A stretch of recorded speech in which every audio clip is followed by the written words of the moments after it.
Hi everyone, so this is our first YouTube lesson of B5. So B5, as you've probably already gathered, is all about health, disease and the development of medicines, okay? So far you should have had a little look at what non-communicable and communicable diseases are, but I thought it would just be nice for us if I went over in little videos what the lessons are all about to give you a little bit of guidance. So the first thing in this module that you have to be able to do is define the term health. Now, the World Health Organization, absolutely massive role at the minute with all of the coronavirus and things. They have their own definition of health, and that is the definition that Excel wants you to know. So it is a complete state of physical, social and mental well-being, not just the absence of disease or infirmity. Now, if we have a little look at that and break that down, physical health is basically, as it says, your physical health. So are you getting enough exercise? Are you getting enough sleep, for example? Your social health is all about your interactions. So are you interacting with people? Are you talking to people? Are you, have you got friendships? Things like that. And mental well-being, as you'll know, is all to do with your brain. So are you mentally well? Okay. Now the infirmity bit, basically, if infirmity is just relating to like old people having a weakness because of their old age. So they're basically saying to be healthy, you have to have all of those things, you're not just without a disease or frail. Okay, so you have to have all those three to be classed as healthy. Now, there are two types of diseases. We have, first of all, non-communicable diseases and communicable. So hopefully you've already seen that a non-communicable disease is a disease that cannot be passed on from person to person. So it's not infectious. A communicable disease, on the other hand, is infectious. So for your exams, you need to know examples of both. Okay, so this little video is all about your non-communicable disease examples. So the first is cardiovascular disease or heart disease. Okay, now we are going to spend another lesson on this at some point to have a little look at it in a bit more detail. But for now, all I want you to know is that cardiovascular is heart disease. If you ever see the word cardio, that's basically meaning the heart. Okay. So when somebody has a heart disease, what that's usually caused by is a build-up of fat in their arteries.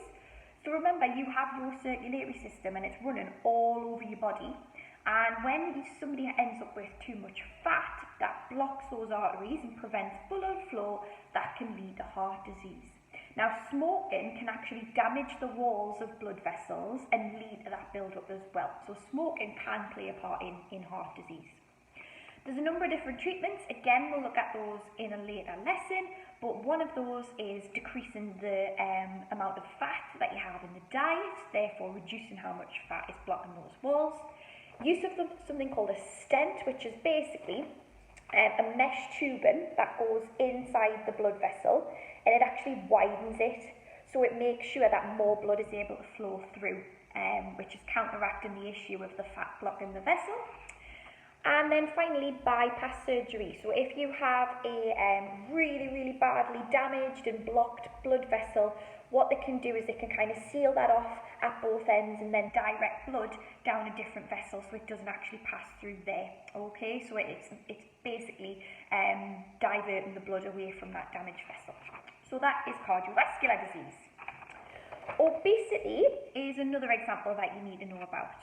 So obesity is basically caused by eating a diet that is high in sugar and high mainly in fat. Now, if you are answering an exam question, you can't just say it's caused by an unhealthy diet. That's too vague. We need to be saying specifically what's in the diet that's causing the problem. So it is sugar and fat. How somebody can treat that? Well, they can change their diet. Again, if it was asking in an exam context, you would have to say they change it to have less sugar or less fat. And also exercise, because when somebody exercises, they are using up that stored fat that they've got. So if they are using that up and burning that fat, it's going to lead to them having less fat in their body, so exercise can also help. Now, BMI is not just something that you can look at somebody and say, yeah, you're obese. It doesn't work like that. You have to have, it's basically a clinical diagnosis. So it's when your body mass index is equal to 30 or over, okay? Now, there is an equation that you need to know is how to calculate BMI. So the BMI of somebody is their mass in kilograms divided by their height in meters squared. Now, it's important that you don't forget to square the height, because that's where a lot of people go wrong in the exam when they are calculating it. Okay, so obesity caused by a high volume of fat surrounding and stored in different places in the body. Okay. Deficiency diseases, these are when you are lacking in a particular nutrient in your diet.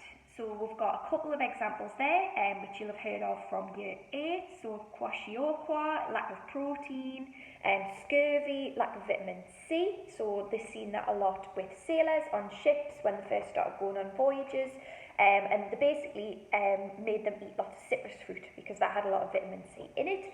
Try to draw a little diagram there. You can see if somebody's got scurvy, they tend to have really, really bad kind of gaps in their teeth, blackened teeth, pus-filled, inflamed gums. That's the effect that scurvy can have on the body. And then anemia, which is a lack of iron. So sometimes people will have iron supplements or have to eat foods high in iron or take something called folic acid tablets. So these are all deficiency diseases. So you're lacking in a particular nutrient. You need to know the definition of this word here, malnutrition. Now, if I said to you somebody was malnourished, people tend to think straight away, oh, they don't eat enough. That is not the case. If somebody is malnourished, it can mean they are having too much or too little of a nutrient in their diet. So all these deficiency diseases would be an example of somebody being malnourished, and also your obesity as well, okay? So malnutrition is when you are eating too much or too little of a nutrient. Then we have cirrhosis. So cirrhosis is to do with the liver. So if somebody drinks too much alcohol, they are basically at risk of liver cirrhosis. So what that is, cirrhosis just means scarring. So basically the tissue of the liver gets destroyed by the alcohol and it scars over. That's what kind of the problem is, and it means the liver can't function as it should. So if somebody drinks too much alcohol, they're at risk of this.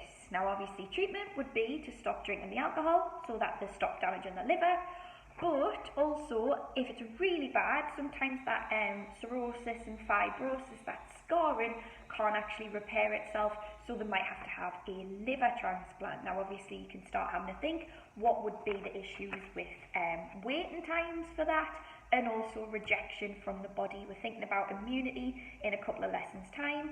Think, would the body be happy with implanting somebody's liver? Probably not, okay? There's a lot of issues surrounding that and having to take immunosuppressants and things, but we'll come on to that later. And finally, your last example of a non-communicable disease is lung disease, again caused by smoking. Now the main disease that is linked with smoking in the lungs is lung cancer. So you also need to know, in terms of non-communicable disease, what cancer is caused by. So cancer is caused by materials known as carcinogens. Those are basically cancer-causing agents. So in a cigarette, it's the tar that is causing the cancer. If somebody was to spend too much time in the sun, the UV radiation would be the cause of the skin cancer. So what those carcinogens do, the tar and also the UV rays, they cause cells in that particular organ to divide uncontrollably. So we know from our B2 when we looked at mitosis that uncontrollable mitosis is what leads to a tumour development and leads to that cancer. Okay, so that is how we develop lung disease. So that is your little overview of non-communicable diseases. Remember, if you've got any questions, send me an email, and there's some activities also that you should have already tried in the PowerPoint as well. All right, see you everybody.